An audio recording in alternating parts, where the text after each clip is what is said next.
made me not want to be near my house. Then one day, Emily's mom got a rude awakening. She got a DUI, and it was the day of the Super Bowl, because the cops were pretty thick that day, I guess, and she had been drinking and she was driving, so they noticed and they pulled her over, put some cuffs on her, took her down to the station, and my dad had to go and get her, and they told her that she was gonna have to serve a week in jail and then start going to a rehab. The situation was difficult at first, but it turned things around for the better. Well, once she started taking classes at Oasis, there was definite progress, and she started changing pretty much from the inside out, and the biggest factor, like the biggest reason that she changed is just because she started like looking to God for answers and help instead of just trying to do it on her own. Because at that point, there was just like no way for her to do it on her own. No matter how many times she tried to stay sober, when the trust was being built and then she would drink again, that was really hard. So it took a long time for me to trust her again. It was a struggle, but her mom was slowly making changes. Eventually, alcohol lost its grip on her. She was definitely making progress, and started living a sober lifestyle. Then she started teaching classes at Oasis too, and like helping other women to overcome the same things.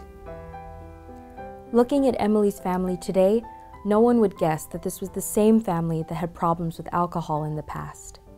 My family finally feels like a family again.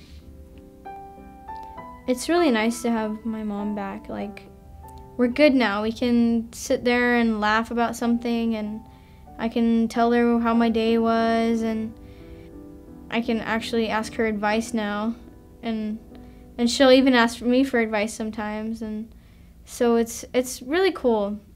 Like, in a way, my mom is my best friend. Emily has just turned 18, and already she is faced with choices.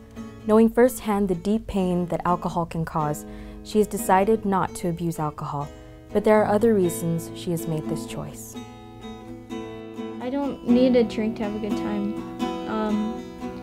I have some really good friends, just have fun and joke around and play music and stuff, and it's great, like playing guitar and writing songs and playing in my band. We'll do shows sometimes, and it's pretty fun.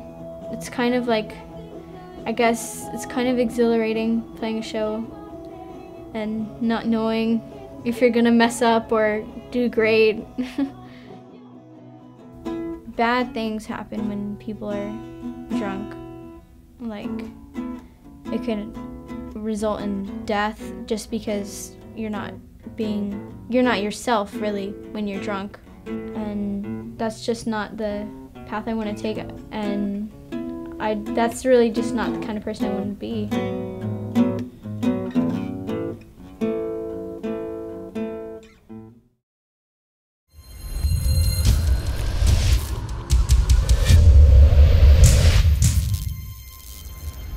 Because that's, all your older uncles sit in a circle and drink and tell stories, and that's just how it is.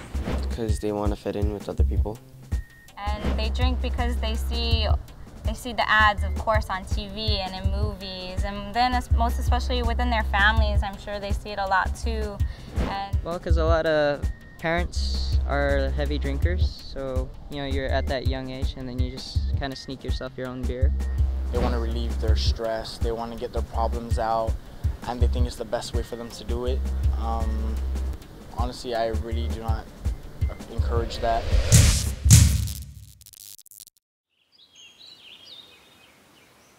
When you're young and you drink, you miss opportunities to discover things about yourself. Billy works hard to stay strong physically and mentally. He avoids alcohol to stay in peak condition for this.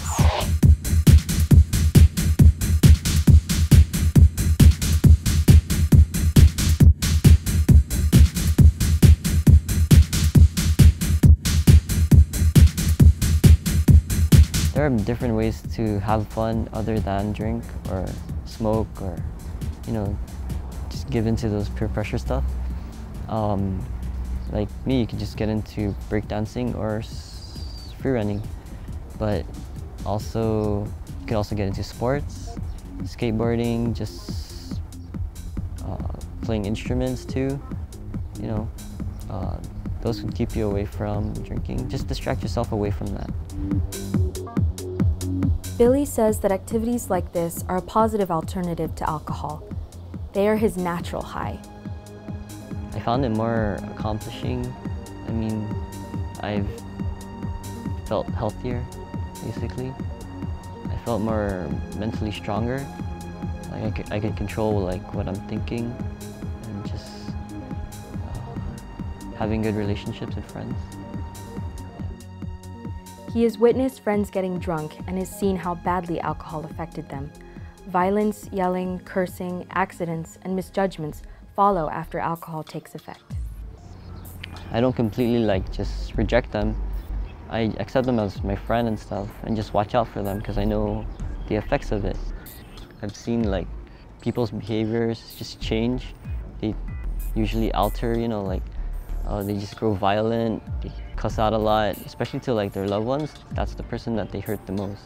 Even as my friends would be drinking and stuff, I'd notice how emo they'd get. And I'm a happy kind of guy. I don't like the whole pessimism and just being negative and just hating yourself. People think that to be accepted, you gotta drink, but Billy is proving that is not the case. When friends try and pressure him to drink, he immediately declines. He knows that it will ruin his performance in the different hobbies he loves to do.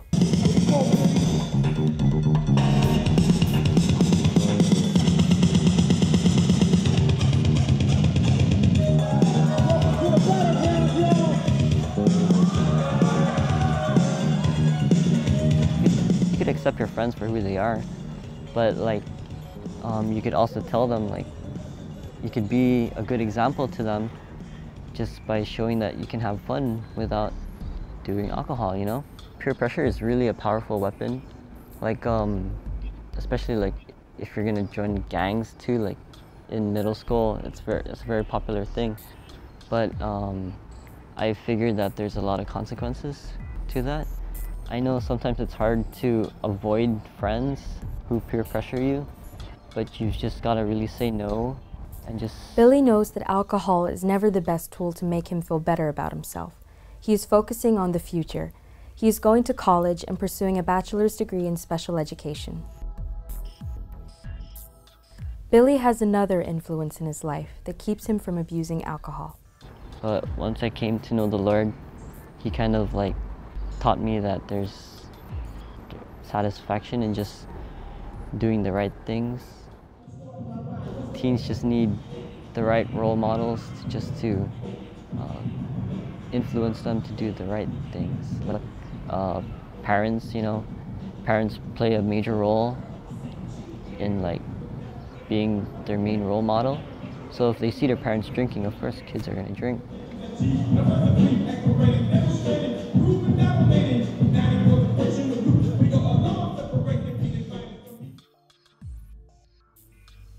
When alcohol is abused, when it is used as a crutch or an escape, it is dangerous.